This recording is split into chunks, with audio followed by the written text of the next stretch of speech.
Welcome to Bennetts Bike Social, welcome to beautiful Spain. Over there is Barcelona and we are up in the hills to ride this, the Royal Enfield 450 Guerrilla, a brand new bike from Royal Enfield.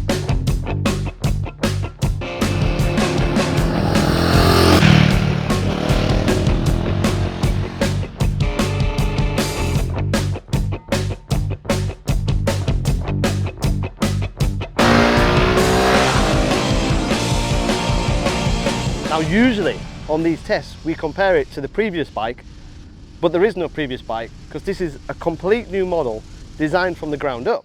And before you go, it's just a Himalayan in a different dress or a different code, it's not. So back in 2018-19, Royal Enfield designed the Himalayan and the Guerrilla alongside each other, but just sharing the same 450 Sherpa single cylinder engine. Everything else was completely different. These are two completely different bikes designed at the same time. It's just that they launched the Royal Enfield Himalayan before they launched the Guerrilla, which I rode back in the Himalayas, what was that, earlier this year, and I've ridden several times in the UK and around Europe. So I'm pretty familiar with the 450 single cylinder engine, which Royal Enfield called the Sherpa 450.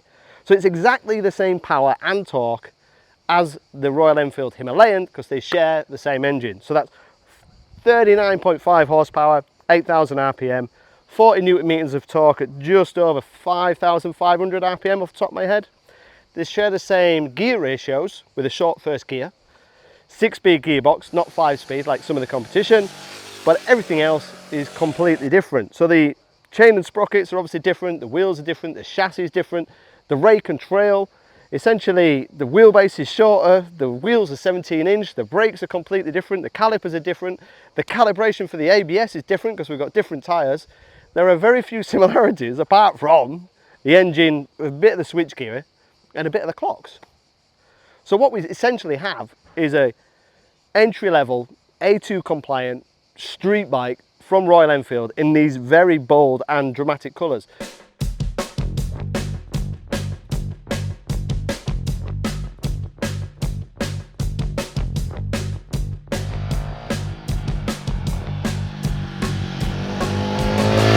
Wheels are 17-inch, as we mentioned before. We've got a 160/60 rear on the back, a normal 120/70 on the front. Suspension travel is 140/150. So again, conventional street bikes, dynamics and suspension. Shower suspension on the front, shower on the rear. No adjustment on the front, and we've just got some preload on the rear. In terms of electronics and rider aids, we've just got conventional ABS that can't be switched off. On the Himalayan, you can switch it off because it's an off-road bike. This you cannot switch off, so it's always on. No rider aids are lean sensitive, it's just conventional, and we've got two rider modes, which is Eco and Performance. Now, even though peak power and peak torque is the same as the Himalayan, the power curves are actually different because it's a rider-wide biofueling system. So Royal Enfield have just trimmed the fueling to give it a little bit more drive, make it a little bit more torquey, and there's a different step between Eco and Performance. So welcome to Bennetts Bike Social. Welcome to Barcelona, well, just outside, and this is the Guerrilla 450 from Royal Enfield, and we've got, according to the guys, about 10 hours of riding today to see what the bike's all about. And yeah, looking forward to it. The weather's beautiful, there's some really good roads around here in Barcelona, so yeah, let's get on and see what it's all about. It's kind of strange to be on a Royal Enfield launch on British plates on a bike designed kind of in between England, India and here in Barcelona as well. A lot of the Spanish test team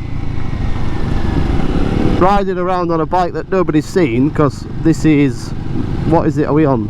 Very early July, and the bike's not going to be released till the end of July, so this is a very secret test.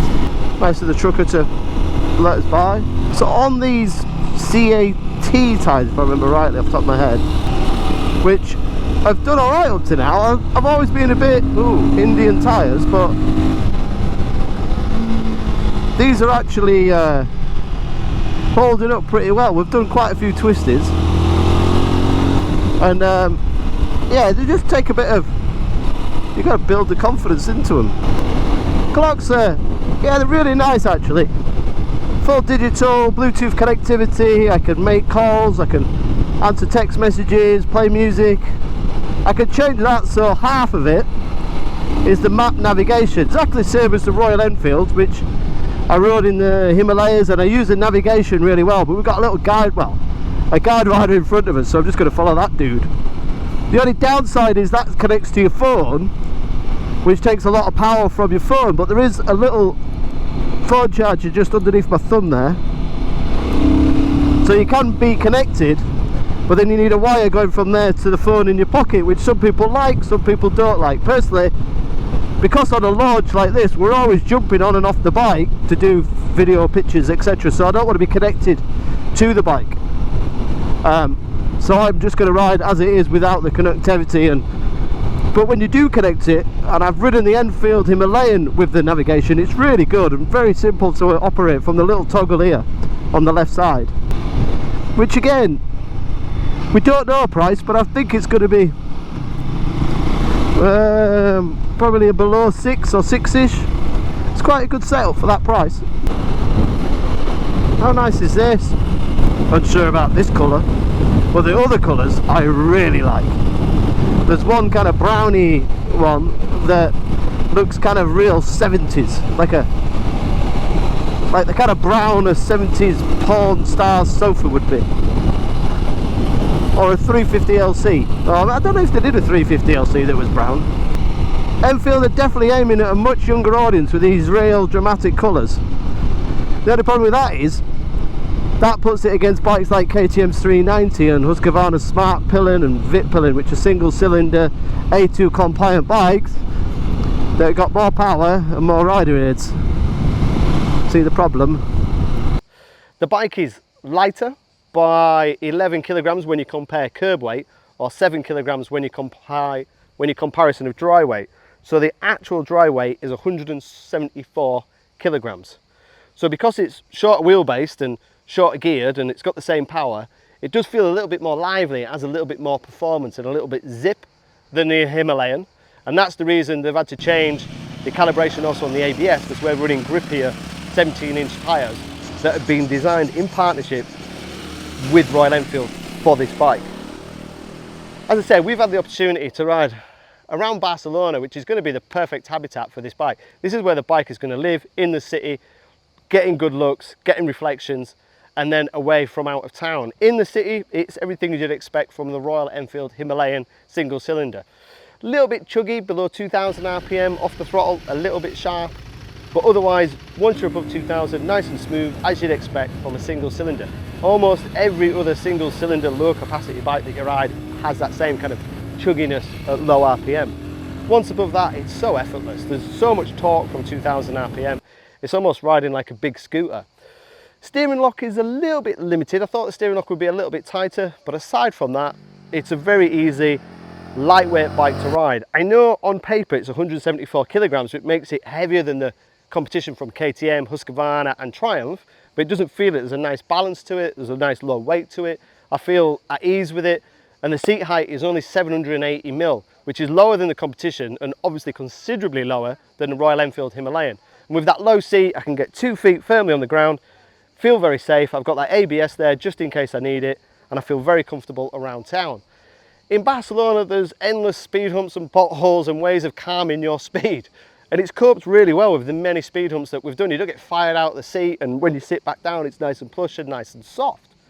And because it is so kind of compliant and easy and forgiving around town, I thought it was going to be a little bit difficult when we got away from town and started to enjoy the handling. And enjoy the handling we have done. The CEA tyres, which I've criticised in the past, have actually performed. They're performing really well. Bear in mind, it is 29 degrees, the roads are like a racetrack, but I've not had a slide, I've not had a movement, I've not had a fault. I've started pushing the handling, so the pegs are just starting to tickle the tarmac a little bit. And when I mean tickle the tarmac, I don't mean it's got bad ground clearance. You've got to push it quite hard or be a heavier rider to get the pegs to start scraping. And the handling is impressive. The way it turns, the way it steers, it feels quite light. And also on the freeway and in the faster stuff, it's very stable and very forgiving. It's an all-round excellent bike. There's a few little niggles.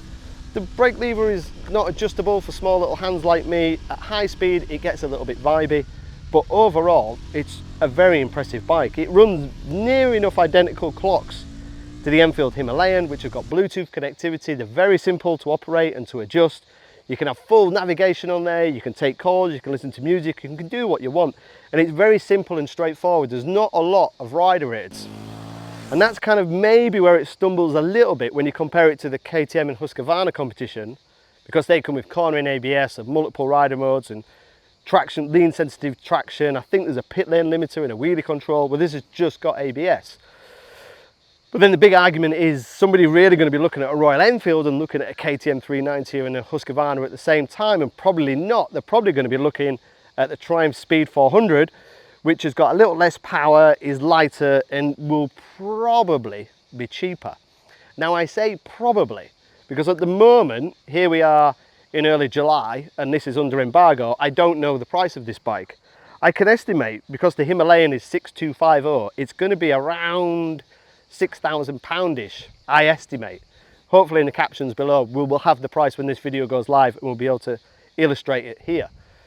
But with the price, that is going to see how it compares to the competition. Because I don't know the price, I can't say if it is £800 better than the Triumph, or is it going to be more expensive than a Smartpillion or Vitpillion that have got more tech. I don't kind of see where it sits. But what I can say is that it's a hugely impressive bike again from Royal Enfield.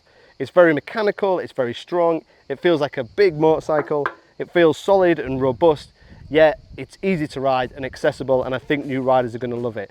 Again, I think this is going to be another success story for Royal Enfield. They just keep shelling them out and shelling them out, and I think this is very impressive. It all comes down to that price. Will it be too much? Will it be too little? Let's see in the captions and the discussions below.